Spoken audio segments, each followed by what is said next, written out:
just a couple notes along the way of things that we're doing and what you need for today. So you need a periodic table and an exam reference sheet, that one with all the equations on it, if you have it. So if you have that somewhere, it'd be a good thing to go and get. We're going to be practicing FRQs, and so we really want everything that we would have during the exam. A calculator if you have it, and if you just have your phone, that works too. If you're watching this on your phone, that could be problematic. You can go back and forth, but just in case you need a calculator. And then obviously something to write with, because when we write, we do better, right? We remember better and all those kinds of things. And then also snacks. So for me, I don't know if y'all can see this. Let's see. I got these M&Ms, and these M&Ms are hazelnut spread, and I want y'all to notice they were on really big sale. So I got them for 30 cents. What a deal, right? So that's good. And I also have some pineapple candy I thought was pretty good. My computer locks up if I leave the camera on too long, so I'm just going to go ahead and do this without my camera on. So let's dive right in. I have practiced just a little bit answering these FRQs in a bunch of different ways. So here's what we know now that we didn't know last week. We know that the exam is going to be May the 14th at 1 p.m. We know that we're going to leave out some stuff. We knew that already. Question 1 counts more than question 2. The first one is going to be 25 minutes and then 5 minutes for you to upload that. What that looks like, we don't know. I don't know what the website's going to look like or anything like that. They are asking that y'all go ahead and plan on logging into the system a good 30 minutes in advance. So with the test at 1, don't plan on showing up at 1. Plan on getting in at 12:30, just so that you've got your spot. You're all good to go. Hopefully they'll give us a little bit more guidance about exactly how you'll upload your response. But we're going to plan a little bit today of what that looks like. Obviously, you can't get help from someone else. Obviously, you can't share answers with other people. I would estimate that the questions they're sending out are actually going to be several different forms of the same question. So one might have you do a certain math stoichiometry problem, and the other version or versions could have slightly different ones. And that way they'd be able to catch y'all and see if you're doing it. Y'all spent all year long preparing. You really just want to do your best anyway. You do get open note. You do get to have your textbook open if you want to. And of course you get a calculator. You're going to be able to do it on the computer, on a tablet, or a smartphone. And I want to show y'all a couple different ways that I worked on working out an FRQ. So this is one that I did on paper. Now I have a camera that's attached to my computer. It's a document camera. And I figured out that on this piece of paper, my camera, in order to get the best aspect ratio, in order to catch as much of the work as possible, only has, it needs to be only part of the paper. So you can see there's a little bit of mark at the top and a little bit of mark at the bottom. This is not the entire page. I went ahead and planned ahead to see what does the camera capture. And you probably want to do the same thing. Take your phone, take a sheet of paper, zoom in as much as you can where you would find the work on the paper, and play around with, wow, I really can't write on the whole paper. For me to capture it, it really needs to be between this mark and that mark. So go ahead and plan ahead. You'll also see I wrote in pen up at the top. I wrote in pen here in the middle. Down here at the end where it says 27.09, I actually did that in Sharpie. And then down here at the bottom, I did that in pencil. So you might want to do the same thing. You might want to play around with your paper in pencils and pens, see which one gives you the best contrast, which one is the most readable. Now, not everybody has a document camera. This one I did, same work, but I used the document camera on my laptop. So maybe you have maybe you have a camera on your laptop that you can take a picture with. The only hassle with this is it's almost impossible to take a picture of it without getting my face in there because I had to make sure that I could see that the camera had it. So as long as you don't mind uploading your own picture, that's fine as well.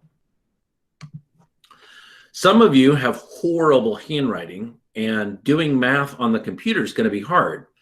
So maybe what you want to do is practice doing some of this stoichiometry or typing out answers in something like Google Docs or Word or something like that. If you have a tablet, you might very well be able to find a whiteboarding program that allows you to actually draw on there with your finger and things show up really well.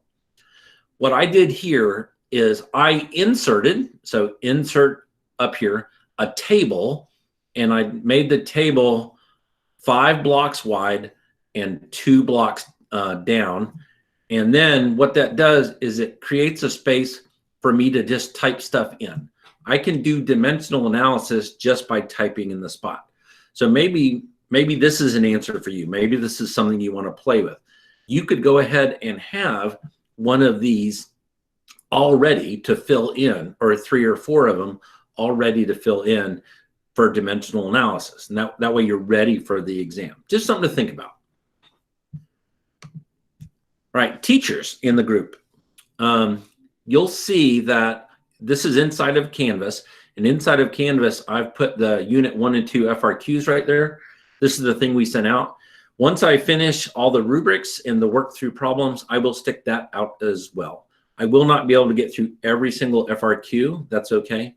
But this way, you've got some FRQs for Unit 1 and Unit 2 under the new course design that you can go over with your kids.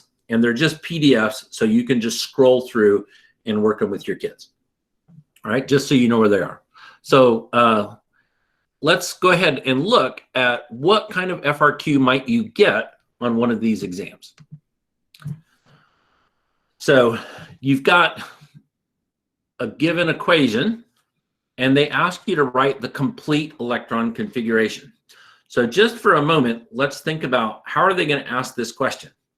Well, they're not going to ask you to write out electron configuration for something really long, like a really big element, but a short one's okay. They also could ask you to do a noble gas configuration, so be thinking about how you would do that. Or sometimes they ask you just for the valence electrons, which means they only want that outermost occupied energy level worth of electrons. So go ahead and get out your periodic table. We need to find zinc.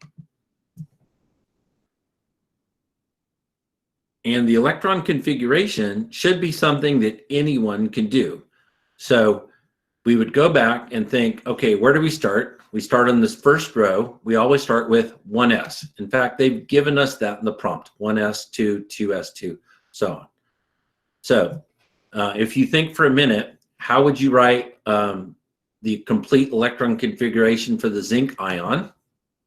So it'd be 1s2, 2s2, 2p6.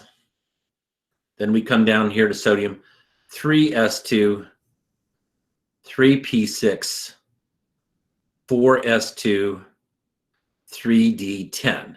Now that would be for the whole zinc thing. So let's go back and you take a look at my answer.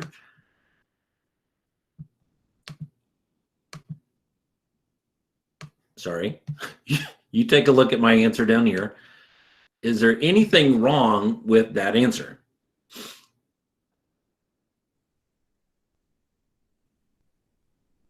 So the 4s2, that would have been, what we're missing is the 3d10. So I would add 3d10. But that would be for all of zinc. So if that's all of zinc, it wants the zinc ion. So what are they testing here? They're testing you for, do you know which one to leave out? So when 2 electrons get lost, which 2 electrons get lost? And you would mark out these 2 right here. Right? So it would be 1s2, 2s2, blah, blah, blah, blah, blah, but we would lose the 2 electrons in the 4s to form the Zn plus 2 ion. So you got to keep track of which electrons will it lose, the valence electrons. So that's really what they're testing there. Which species, the zinc or the zinc ion, has the greater ionization energy? Well, anytime that we're doing any kind of periodic trend, we always look at the periodic table and try to decide, are they talking about something that has the same number of occupied energy levels, meaning it's got the same number of layers of electrons? Or is it something where there's different numbers of layers of electrons? And we're more worried with how close those electrons are to the nucleus. So there's two things to consider then. How many layers of electrons does it have? How many occupied energy levels? And how many protons? So when we're framing our answer, we have to think about, okay, Zn2, it asks you to make a claim. So we've made our claim, Zn plus 2 would have a greater ionization energy. The number of protons remains the same because it's still zinc. Zinc has valence electrons in the 4th energy level. Those are the 4s2 that we canceled out. While the zinc ion has valence electrons in the 3rd energy level. That should be enough to answer the question. Now, is this a question that they would give you on the AP exam? Sure. This is something you could totally type out, or this is something that you could totally write out, easy peasy. You just have to keep track of periodic trends. Now, brief moment aside, you guys, and this is not cheating, they have told you you get a periodic table and it's open notes. So in preparation for the exam, you could go ahead and take your periodic table and you could draw arrows that correspond to the periodic trends. Ionization energy is over to the right and it's farther up. You could also draw in there Coulomb's law, because Coulomb's law is really what governs all of these things. So you could write Coulomb's law on there. My handwriting's horrible. That's supposed to be a Q, by the way. 2 and over R. So it has to do with R and Q1 and Q2. You could draw that right on your periodic table. Then you've got it for the exam. So think about what things can you add to your periodic table to help you understand what things are going on. Maybe you want to mark that this section over here is the S sublevel. Maybe you want to mark that this is the P sublevel. Just remember, if you make it too cluttered, you're not going to be able to read it. But really think ahead about what kinds of things on your notes would be helpful. So let's see another type of question that they might ask you. I'll give you a second to read that.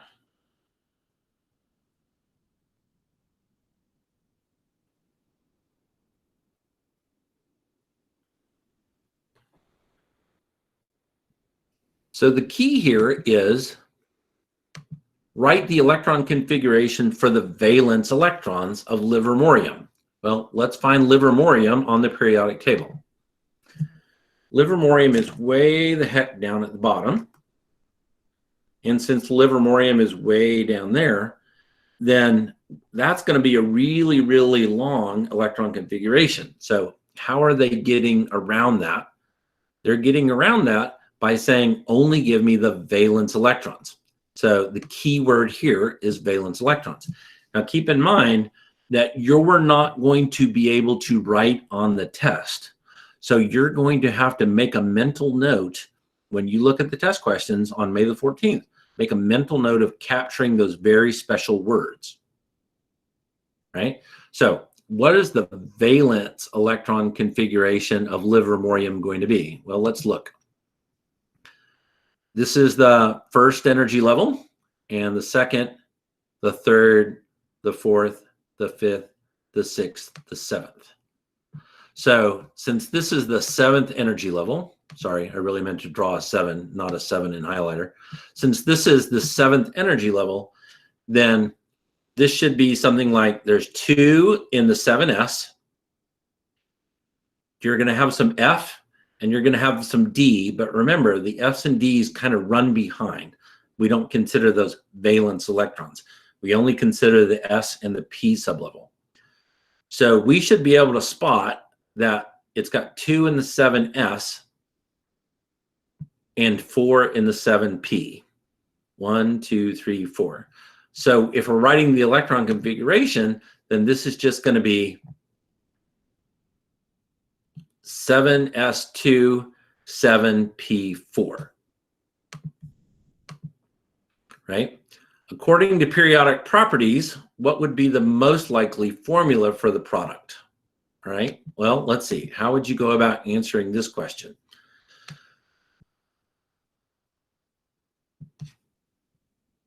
Well, let's look at how Livermorium sits. So let's go over here and let's say Livermorium.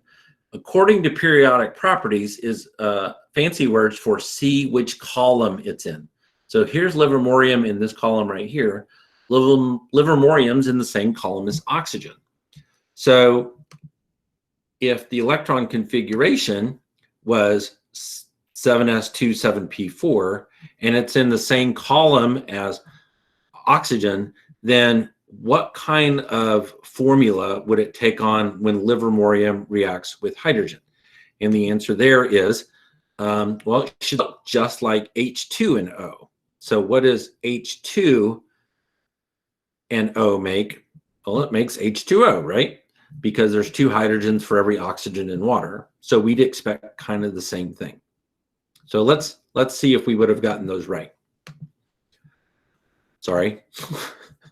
My bad. So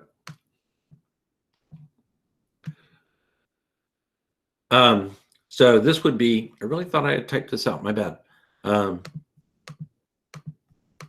There it is, sorry. I've been practicing all day, you'd never know it. So that would be the electron configuration. There's an answer hidden somewhere. I thought it was being so fancy. There it is. So you could either write LVH2 or you could write H2LV. Either one's okay. They took both answers that year, but they're saying because Livermorium is in the same column as oxygen, we'd expect it to have a similar answer. The first ionization energy of polonium is 8.12 kilojoules per mole. Is Livermorium expected to be greater than, less than, or equal to? Justify your answer in terms of Coulomb's law. Now, if you have Coulomb's law drawn on your periodic table, then you're ready to answer this question. But first, again, we need to spot where is Livermorium and where is polonium. Well, there's Livermorium and polonium is right above it. So if polonium is right above it, then we have to think, okay, who has a greater ionization energy? All right, so let's think about this for a second. It's 812 kilojoules per mole. Polonium has less layers of electrons. So those layers of electrons, that valence shell is not in the 7th energy level, it's in the 6th energy level. So if we look over here at the periodic table, polonium doesn't have 7 layers of electrons, it has 6 layers of electrons. What we're always looking for in periodic trends is first, do they have different number of layers of electron? If they have different number of layers of electrons, that's what we're going to worry about. We're only going to worry about effective nuclear charge or Zeph or number of protons when they have the same number of layers of electrons. So polonium, therefore, has fewer layers of electrons. They're closer to the nucleus. If they're closer to the nucleus, then they should be held on more tightly. So let's see how you would actually frame this answer.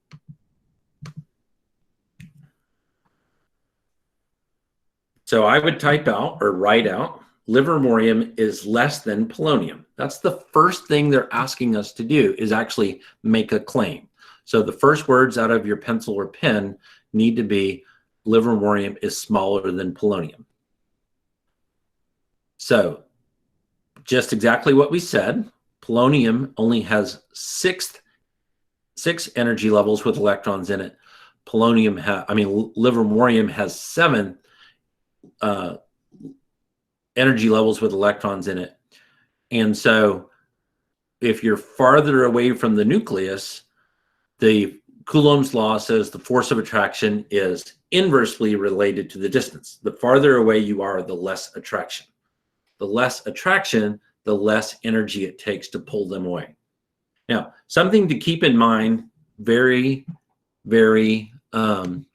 to keep in mind that's very, very important.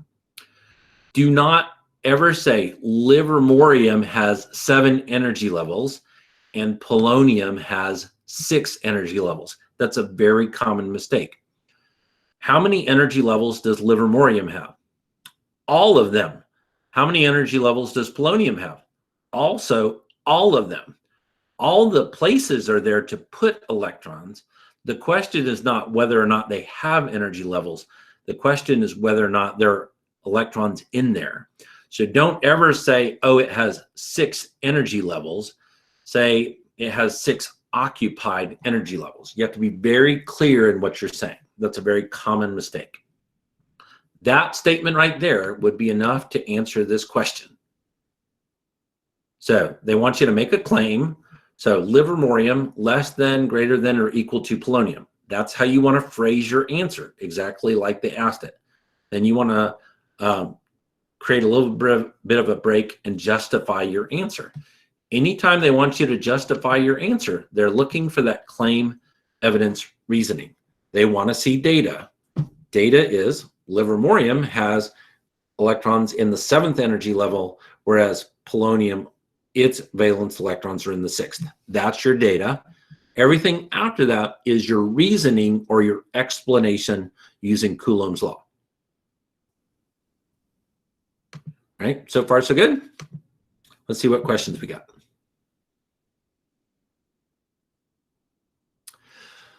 Jerry, you asked, don't the 4s electrons get removed before the 3d? You are exactly right, and that's why we crossed out the 4s electrons. So the zinc ion would keep the 3d and it would lose the 4s. But when you're writing out electron configurations, a lot of people are taught to write 3s, 3p, 4s, and then 3d. So the order that it's in is not so important, but what's important is that you leave out the 4s. Chelsea, I assume that Mr. Matt is working on that problem. All right, so let's look at another question they might ask.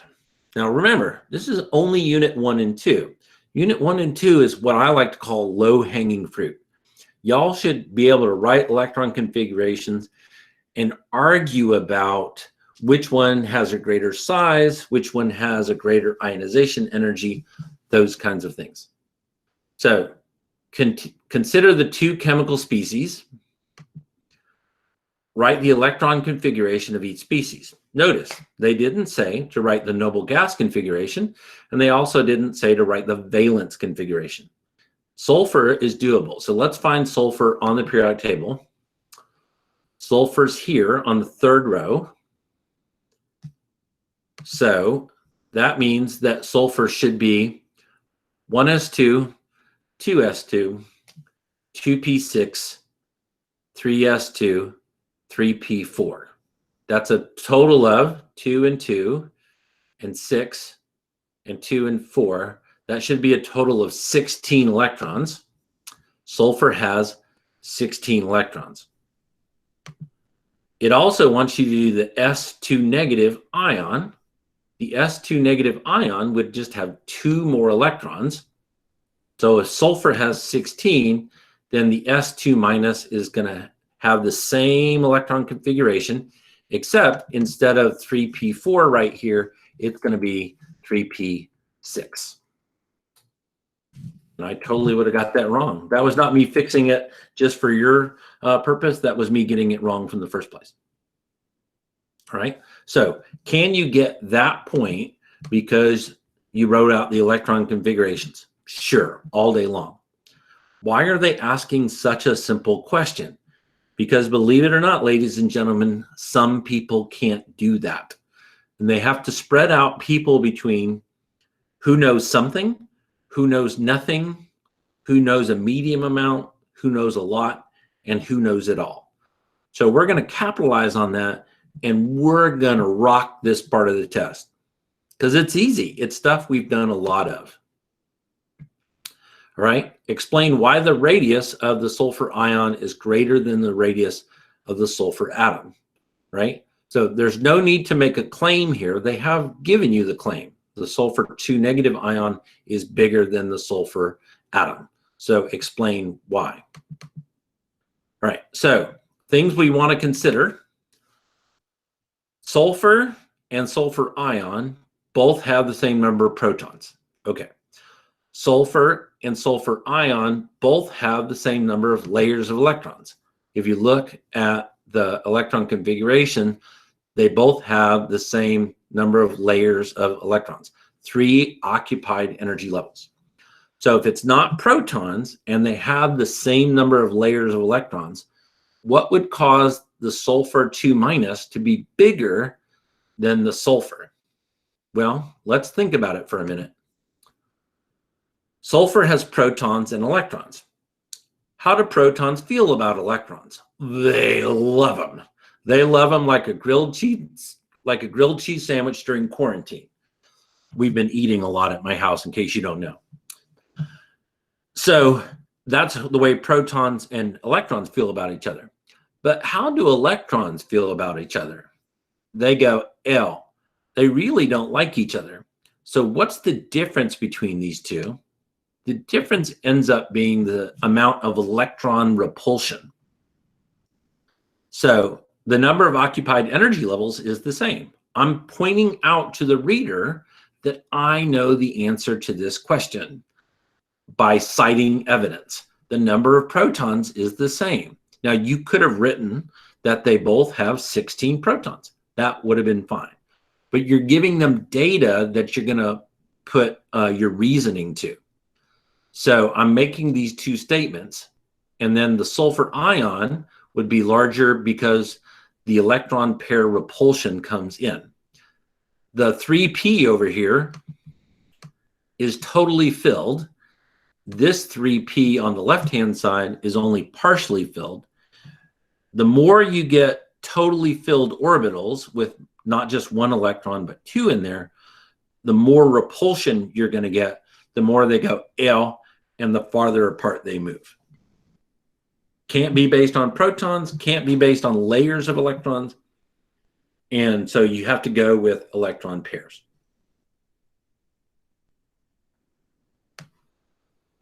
Right? Oops, giving you the answer to the next question, sorry. All right, the question asks, which of the 2 species would be attracted into a magnetic field?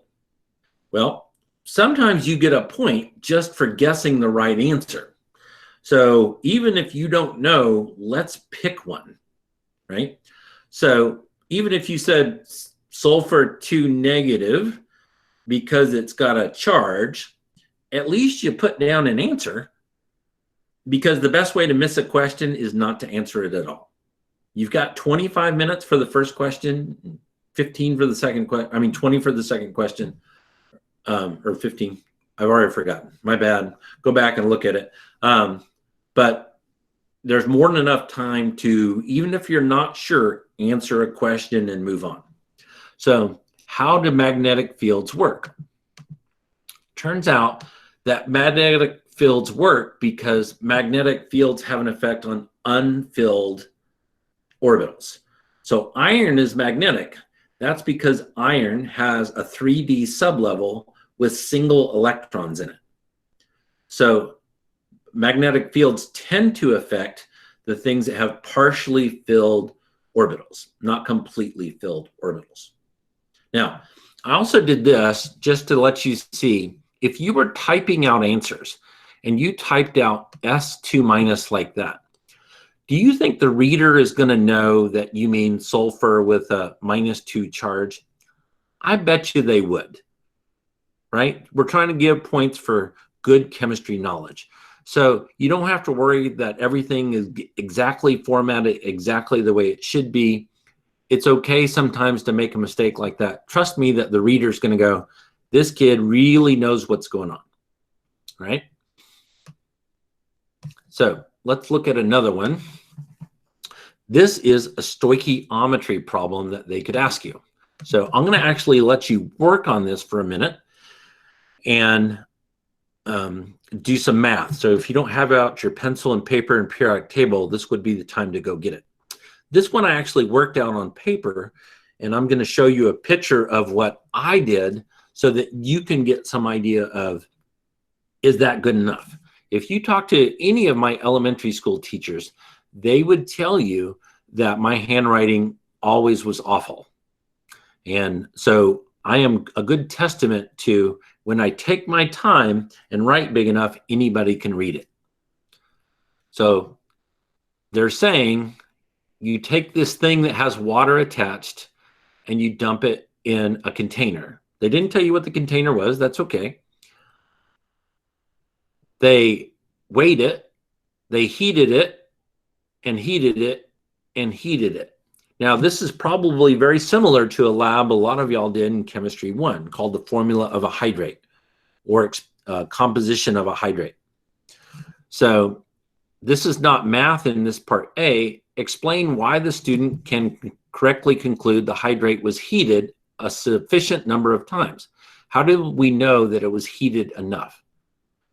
Well, what's the goal? The goal is to get rid of the water. So a hydrate is something that has water attached to it.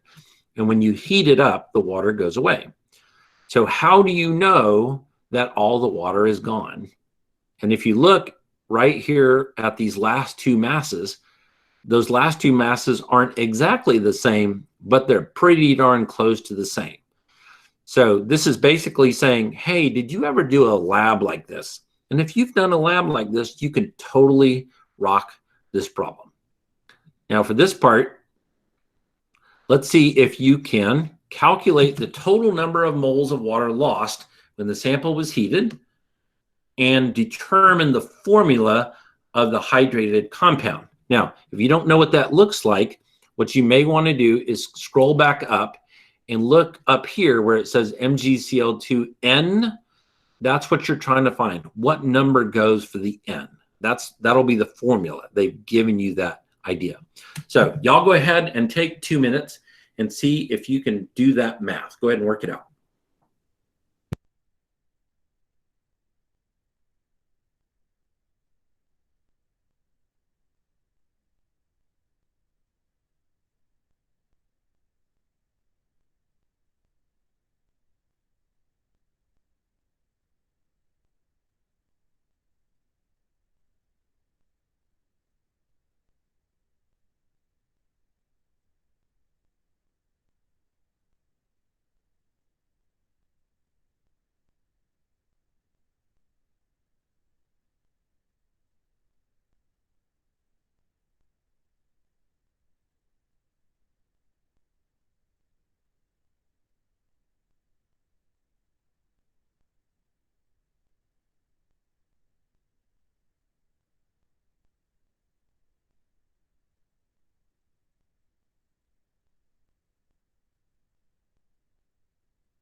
That was close to 2 minutes. So just in case you were stuck, let's talk about what would you do? Well, this is the mass in the container with all the water attached. This down here was the mass of the container and the sample minus all the water. So really all you had to do was subtract the mass of the thing with the water, and and then minus the mass of the thing without the water, and that would give you the total number of moles of water. So let's see how I work that out. First, I answered part A, which means the masses are the same. But here's how I did the stoichiometry. Now, as you can tell, my handwriting is not great. I've got several students who I won't name, but who have horrible handwriting. And you teachers out there, I know you're saying same right now in the back of your mind. If you think about your entire class of AP students, y'all all know somebody with horrible handwriting. And if you don't think that anybody in your class has horrible handwriting, then you're the one with the horrible handwriting. But I took my time and I drew it out, and I tried to tell the reader what I was doing. I took the mass of the thing with the water attached, subtract the mass of the thing without the water attached, and I got this much water. Now, there were 3 decimal places in the left-hand number, 3 in the right-hand number, so my final answer needed to have 3 decimal places.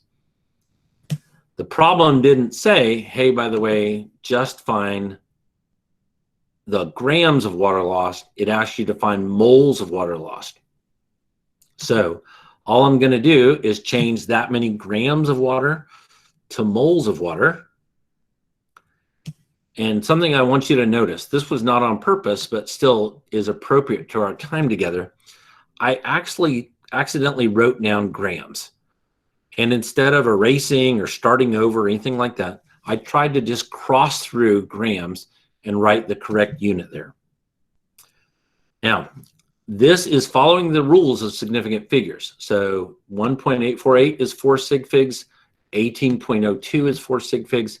So sig fig rules are still in place. I would not let that be your biggest worry, though, because not every question on the AP exam is going to be all about the sig figs, but just try to do your best. So I could probably get 1 point for statement A. How did I know that it was heated enough? And then I can probably get 1 point for finding the moles of water. I might even get 1 point for finding grams of water and another point for finding moles of water. We just don't know. We'll see. What did they want you to do? Determine the formula of the hydrated compound. Now, in order to do that, I'm going to need to know how many moles of magnesium chloride there were and how many moles of water there were and what's the ratio. So how do I find the mass of just the MgCl2? Well, this down here is the mass of the MgCl2 once all the water is gone. This is the mass of the empty container. So if I subtract the mass of the sample once all the water is gone minus the mass of the empty container, I should be able to find the mass of the MgCl2. So this is how I worked that out. I did that subtraction, and then I changed it to moles. Again, it's not neat and pretty, but it is legible, and I did take the time, and I did capture part of the keyboard in my picture. That was okay. Now, here comes the thing. What you're really finding is an empirical formula. So how do you find an empirical formula? Well, we go percent to grams, grams to moles, divide by least, and then make it whole. So we've already done the grams to moles part for both of them, the water and the magnesium chloride. When we say divide by least, we take each number of moles and divide it by the smaller answer. And when I divide the moles of water by the smaller number, the moles of magnesium chloride, I get 5.993, which is pretty darn close to 6. So the equation here would be MgCl2.6H2O. That's all you have to do to write the equation. Now, your teacher may have different feelings about this. I'm a big believer in boxing off your answer, especially if you're a messy writer. And when you box off your answer, you're saying, hey, this is the thing I want you to look at. This is what I think the final answer is. but listen to your teacher and whatever advice they give you, right? Do they ask you to do anything else in this question? Somebody else heats it in an uncovered crucible and some of it comes out. What effect will it have on the calculated mass of the water lost? Now, this would be just like saying, will the calculated mass be greater than, less than, or equal to what the other student did? This time they're not giving you those choices, but really that's what it's saying.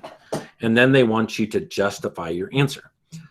So AP is famous for asking these lab questions, right? It's kind of a skill that you build up. Can you think about what effect that error will have? So if we had some of the stuff go out and it landed on the counter next to the crucible, what effect would that have had? So here's my answer that I wrote down on paper. The calculated mass of the water will be greater. That's the question to ask. What effect will it have? The calculated mass of the water will be greater. Some magnesium chloride would be lost as well. So when you had some spit out, you're losing not only the water, but you're also losing the magnesium chloride. So imagine that you're wearing a pair of shoes when you weigh yourself every day. And after a couple weeks of dieting, you weigh yourself again, but this time you also take off your shoes. Well, now you're going to be lying to yourself because you're like, oh, I lost 3 pounds. Well, maybe you only lost 2.5 pounds because your shoes weigh something. The other thing I want you to notice is there's a little bit of mark on my paper. That little bit of mark on my paper is what I thought I could capture with my document camera. And you'll notice that my answer actually went below that spot. So I kind of had to clip the answers together. That's why I want you to practice writing these things out on paper and taking your phone or your the camera on your laptop or whatever. Practice are you going to be able to get a good image of it? And only write on the paper enough that you can get a very clear, large image of it. All right, what's the next question look like? Another empirical formula question.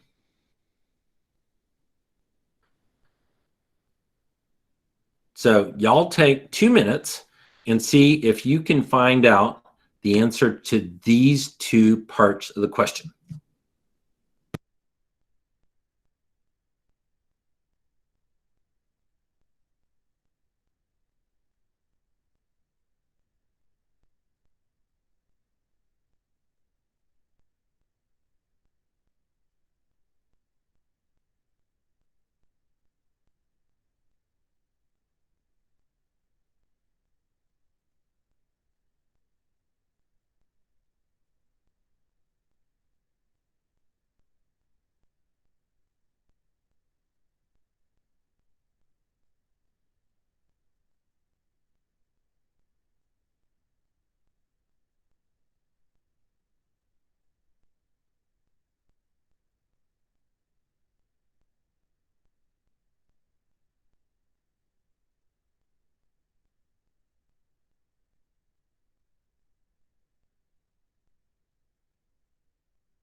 All right, that's pretty darn close to 2 minutes. So I know when I look at this question, and I've been doing this a long time, I know when I look at this question, sometimes I have a problem saying there's not enough information given. How am I supposed to answer part I? So if it has carbon, hydrogen, nitrogen, and oxygen, and you burn it in oxygen, here's where they're trying to tell you this is where all the carbon went. So if you know that there's 2.241 grams of carbon dioxide, can you figure out of that 2.241 grams, can you figure out how much carbon that is? Because that's what happened to all the carbon. It got turned into CO2. So the answer is something like this. You take the grams of CO2 and you change it to moles. The 44.01 comes from the periodic table, the molar mass. And you know that in 1 mole of CO2, there's 1 mole of carbon. And then we just are using the molar mass of carbon off the periodic table. So in other words, of that 2.241 grams of CO2, 0.6116 grams of it is carbon. Now, could you have done this another way? Of course. You could have figured out of the 2.241 grams of CO2, how much of it was oxygen, and then subtract it. That would totally be fine as well. But the idea is, can you go from grams of CO2 to moles of CO2, and then get from moles of CO2 to moles of carbon? Now, your work does not have to look exactly like this. But if you're doing a mathematical step, it definitely wants you to show your work. You can't just scribble down things. And units matter. So if you're going to work it out, take the time to write grams and moles and things like that.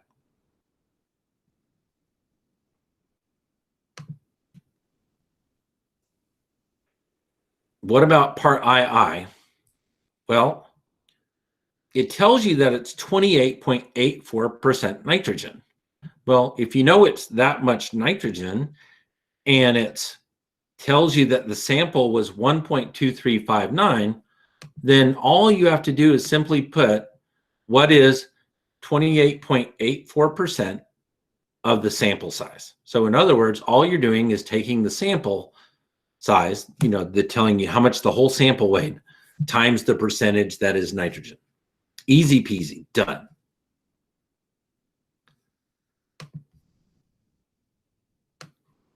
Determine the mass in grams of oxygen in the original sample. Well, what have we done so far? We've identified how many grams of carbon there are. We've identified how many grams of nitrogen there are. And it tells you that there's 0.0648 grams of hydrogen.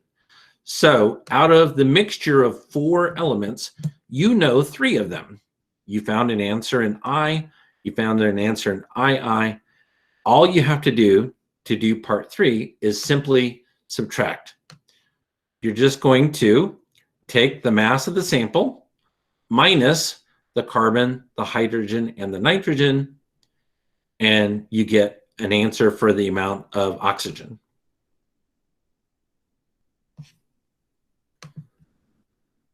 All right, so what's the last thing they're asking us to do in this question?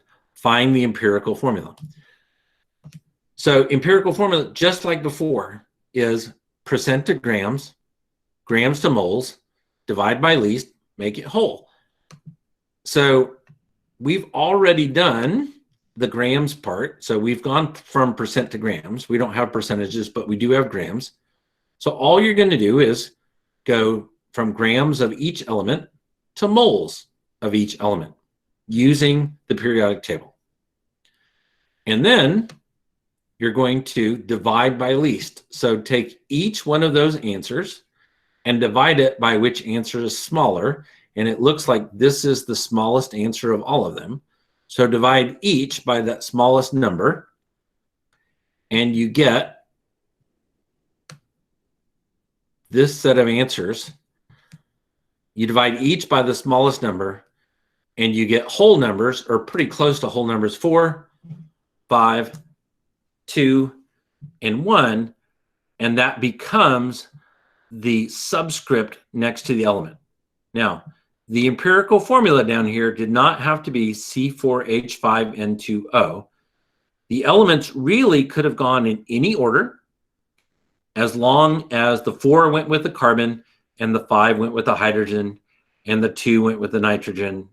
And you could put a 1 by the oxygen, or you could just leave it blank. But empirical formula, easy peasy. So that was a lot of math in there, but something that's totally doable. Right? So looking at this next question, Cl and bonding. What type of chemical bond is present in the Cl2 molecule?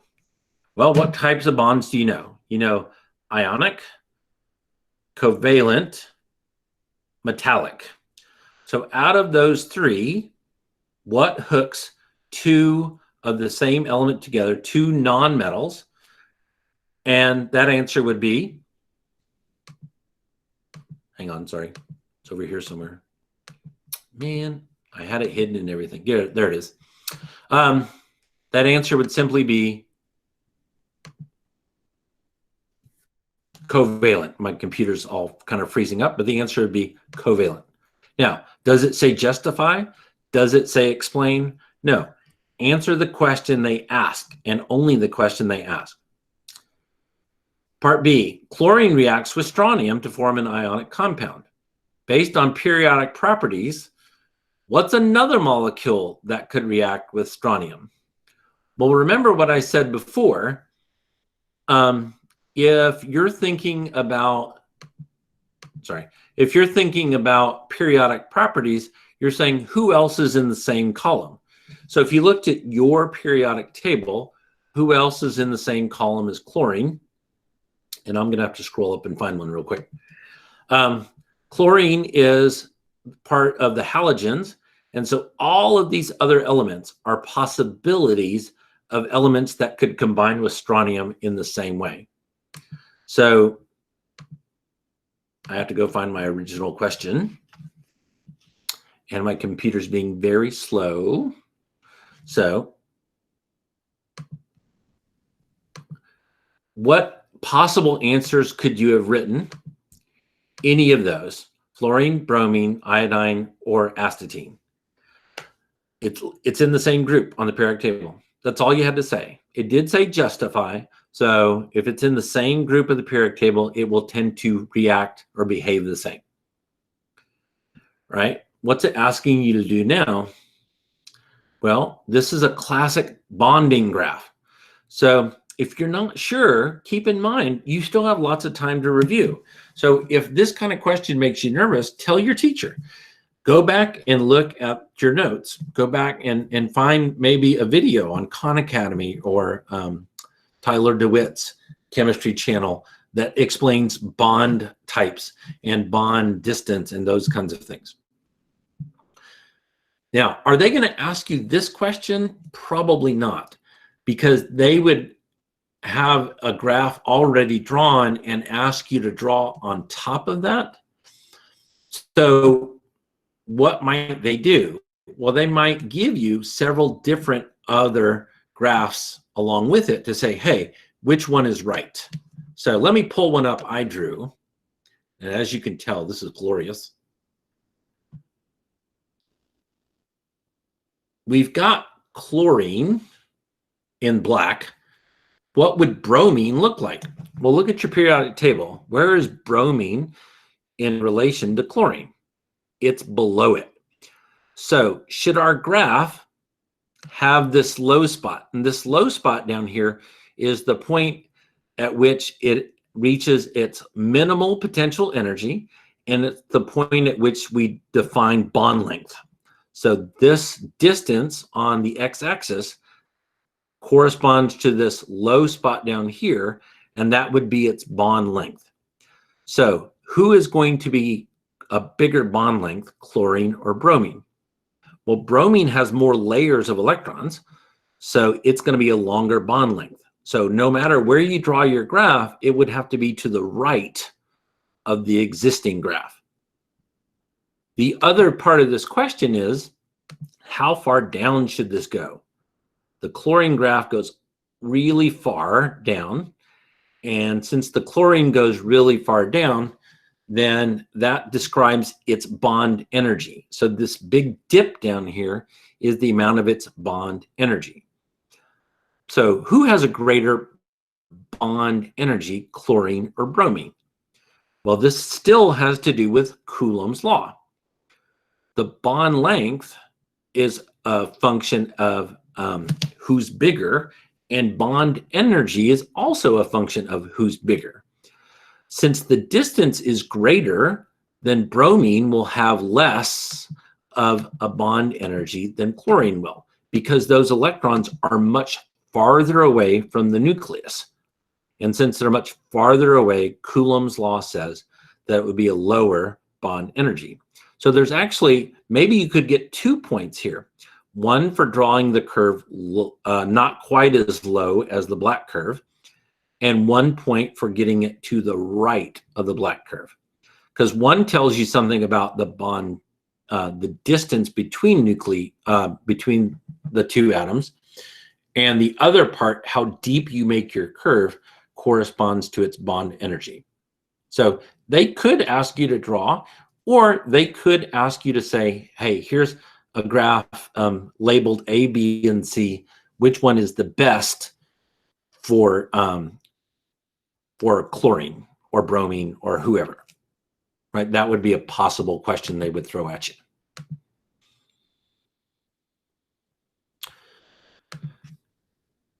All right, so let's look at a Lewis structure, right? Now I'm actually going to draw this one just to show you under a time crunch how messy I can be.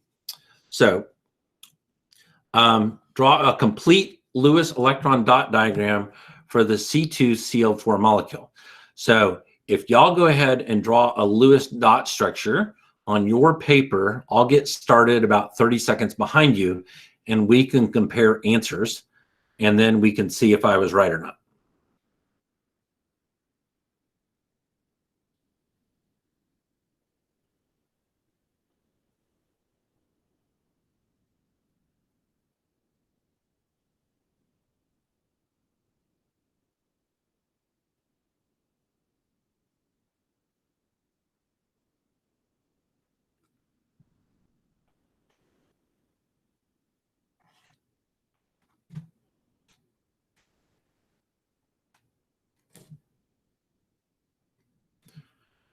I put my carbons in the center because that's usually where the carbons go.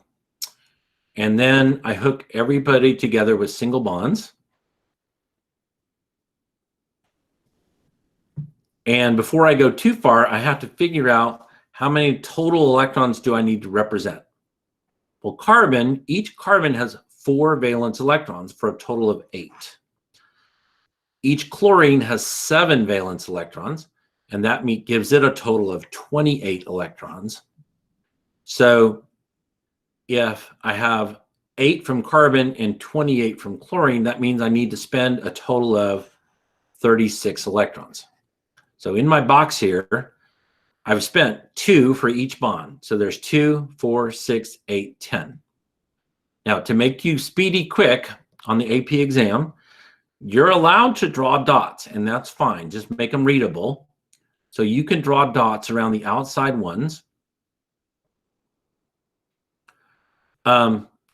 Just make sure that you're going and spending all of your electrons.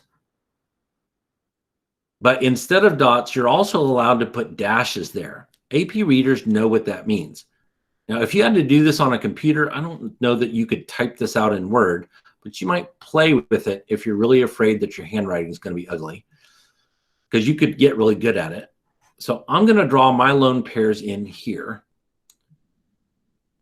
And then if I add up how many electrons I've spent, 2, 4, 6, 8, 10, 12, 14, 16, 18, 22, 24, 26, 28, 30, 32, 34. I have 2 more electrons to spend, and I will spend them by putting a double bond in between the carbons. That's the only place I could put those 2 other electrons and get where everybody sees 8 electrons. So y'all should all be able to draw Lewis structures. Go ahead and knock that sucker out. If you make a mistake, just cross it out and start again. Don't worry about erasing it. Just cross it out, and they won't read that part, and start over again. Now, let's see what else the question is asking of you. What is the hybridization of the carbon atoms, and what is the approximate chlorine-carbon-chlorine bond angle? So they're asking you to do 2 things. So the carbon, they're both the same. So notice it doesn't matter which one you pick, but the carbon has 1, 2, 3 regions of electrons around it. So it has 3 bonding areas and no lone pairs. So when you have 3 areas of electrons, that's going to be sp2 hybridized. So the hybridization would be sp2. What is the approximate bond angle? Well, between the carbon, the chlorine, and the chlorine, well, if you notice, it has 1, 2, 3 areas of electrons around the carbon. So what is the bond angle going to be when you have 3 areas around something and it's trigonal planar in shape? That bond angle would be 120 degrees. So my answer down here would be, oops, not up there. My answer down there would be 120 degrees. And that would get you the points. I know I'm running a little bit short on time, so I don't want to spend forever out here. And Matt, you can tell me how long you need it to be. But I did want to show y'all this one because this is something I think it's going to come up. It's the one on page 12. This is a very famous question, and it was actually going to be on your mock exam. And if some of y'all have taken the mock exam, good for you. It's an alloy of gold and palladium. An alloy is just a mixture of metals. They tell you that it's 75% gold and 25% palladium. Using the box, draw a particle diagram using 12 atoms. So the important part here is, can you read directions? Now, y'all, sometimes we get y'all drawing like 47,000 circles in here. How many of them should there be? 12. All right. How many of those 12 should be the gold atoms? 75%. So that means that I want to draw 9 gold atoms, 75% of it, and 3 palladium atoms. Now, when you draw the circles, we need to make sure we draw them according to size. So it tells you the atomic radius is 135 and 140. That means they're the exact same size. So when we draw the circles, we don't want to draw them as either as one huge circle and one little circle. Instead, they want you to do make sure that you draw them about the same size. So you would draw 9 gold. Okay, what does a gold one look like? Use empty circles for gold. So 9 gold empty circles. And 3 shaded circles. So 3 shaded circles that are about the same size. And I don't shade very well with a mouse, but here you go. And by doing that, you need to make them about the same size. When you make them the same size, you're indicating whether it's interstitial or substitutional. You know, if one is a lot bigger than the other, it's an interstitial alloy. And you know, if they're about the same size, it's substitutional. So you got points for drawing circles in a box. And I could totally see them doing this to you on the AP exam. What are the important things to remember? That you read the directions. It says draw 12 of them. 75% gold, 25%. Now, is there any way to mess up this question? Oh, you betcha. Some people did this. They did 2 open circles and a closed circle like this, indicating that somehow it was like a water molecule. But look over your notes. An alloy is really just the same atom over and over again, kind of stacked in together. And as long as you have 12 of them, and 3 of them are shaded, and 9 of them are not, you would probably get several points. Boom, you get them, right? So what are the things you need to know? You need to know the basics of stoichiometry. I mean, not of stoichiometry, of the mole concept. Obviously, you need to know stoichiometry as well, but you also need to know, can you draw these particle representations? Can you draw Lewis structures? And can you find the shapes? Okay, go as long as I need to. All right, well, I'll just keep going, but y'all got to tell me when you're tired. I think we told them it'd be an hour, so. Let me find another one that would be a good one. Hang on.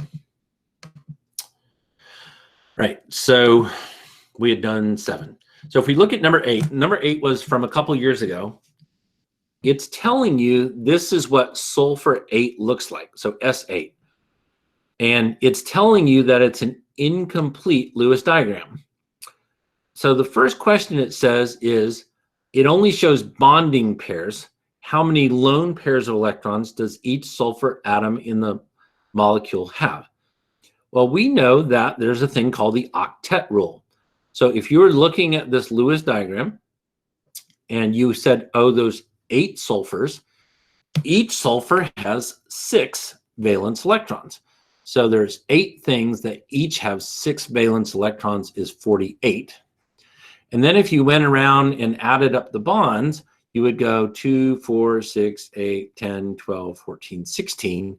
There's 16 electrons in bonds. That would leave you 32 electrons to go everywhere else. 32 electrons divided among 8 sulfurs means each sulfur gets 4 electrons, or in other words, 2 lone pairs. You didn't have to do the math. You also could have said, well, every sulfur needs 8. It sees 4 electrons from bonds, so it would have 2 more lone pairs, right? So 2 lone pairs. So the answer here would be 2, or dos. Okay, find the expected value of the sulfur-sulfur-sulfur bond angle. All right, now, if you look right here, please do not run and go get a protractor and measure that angle, because that's what they're trying to get you to swing at. You might go 120 degrees or something like that. What you need to do is you need to have in front of you or in your mind, what are the bond angles when you have 4 regions of electrons? You have a lone pair here, a lone pair here, and 2 bonds. Maybe this is something you put on your equation sheet, or maybe that's something that you add to the sheets of notes out around you. You can't have 15 pages of notes.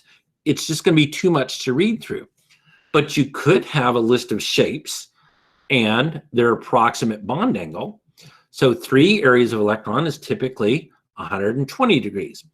2 regions of electrons would be 180 degrees, and 4 regions of electrons is 109.5. And so the answer they took here was 109.5. But they really took any answer from 104 to 110. And the experimental angle that they looked up was 107.8. So you might go, well, I know the lone pairs push on those bonds, and so that bond angle is actually less than 109.5. That's why they said they took anywhere from 104 to 110. That was an acceptable answer. But 120 was wrong, and 90 degrees was wrong as well. But so that was how they would go about answering that question. Then they said, write the electron configuration. Well, we did that before. Remember they asked about sulfur and S2 negative before? Same thing here. So they're just asking, hey, what is the electron configuration? And that was 1s2, 2s2, 2p6, 3s2, 3p4.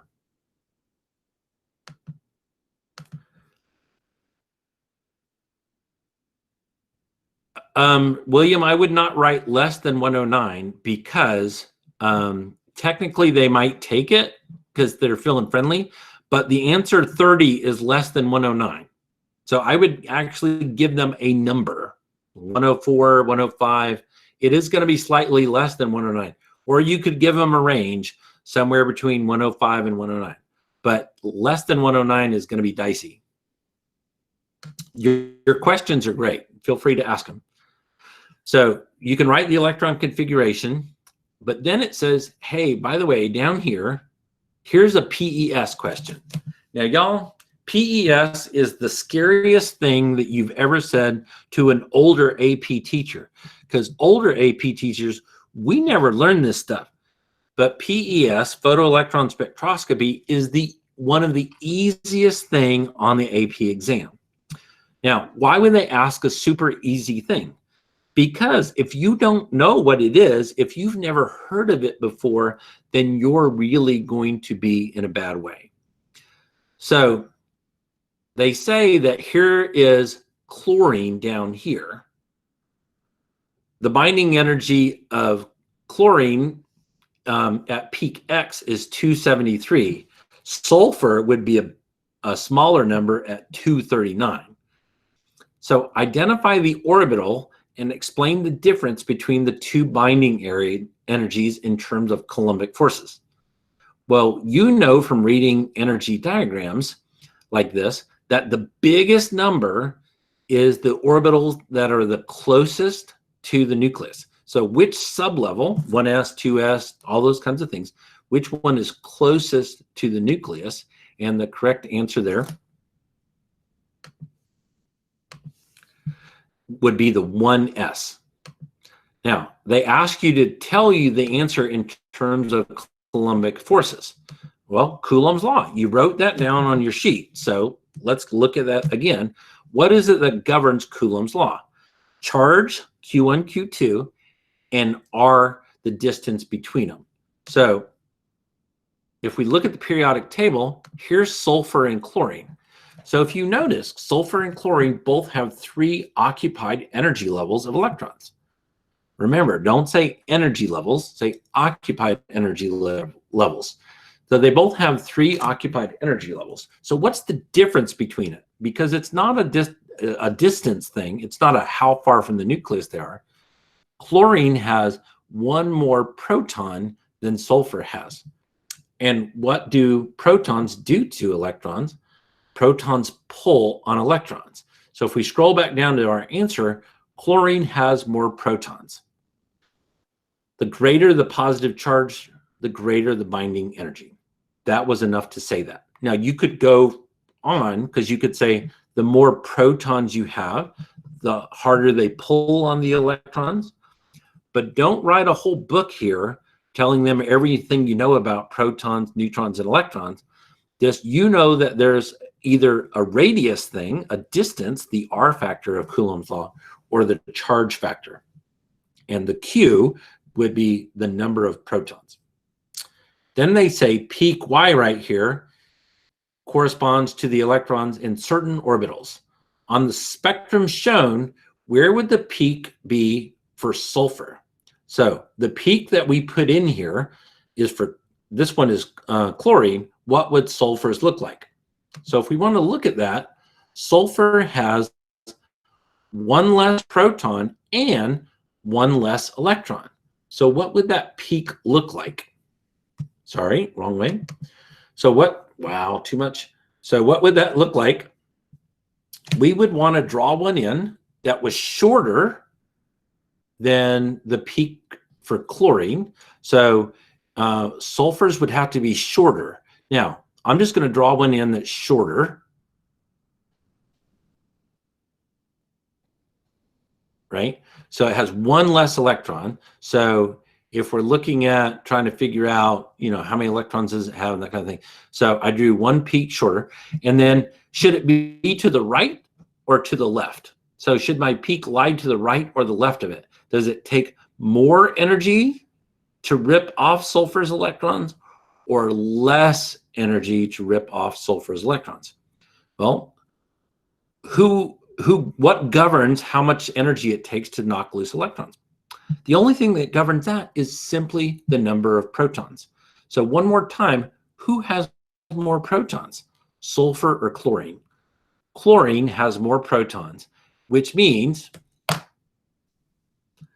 that this peak should be to the right of the existing peak because it should take less energy because it has less protons. Now, something I want you to notice about part II, it doesn't say justify, it doesn't say explain yourself. All it did was say carefully draw the peak, right? So the point here is y'all really just have to spend some time making sure you understand the question. Spend some time making sure you know exactly what you want it to do, and also practice on some paper, practice on your computer, writing them out, what looks clear. Maybe you do it in a different room that has good light or worse light, and then you're ready to take the exam. The other thing I want you to think very carefully about is what notes can you add to yourself that are helpful? You don't want to write down everything because then you can't find the stuff you're looking for.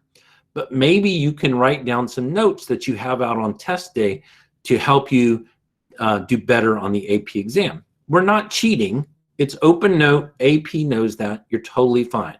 So maybe think about what notes would you write out, and then maybe grab a highlighter and highlight them to let you know where to look. Maybe call it Unit 1 or something like that. And then once you have those notes, that's even something that you could share with your classmates. Hey, here's what I came up with. Hey, teacher, what did you come up with? That kind of thing. Because y'all know this stuff. We just want you to make sure you show what you know on the paper by writing it down. All right, so I'm going to go ahead and stop there, and the rest of the questions can be for your teachers to go over or for the students to practice leading up to the exam. So I'll be happy to answer any questions that y'all have left. So fire away if there's something that you wanted to know about Unit 1 and Unit 2. Teachers, this would be a good time for you as well to jump in with questions you have. You can either say it or type it.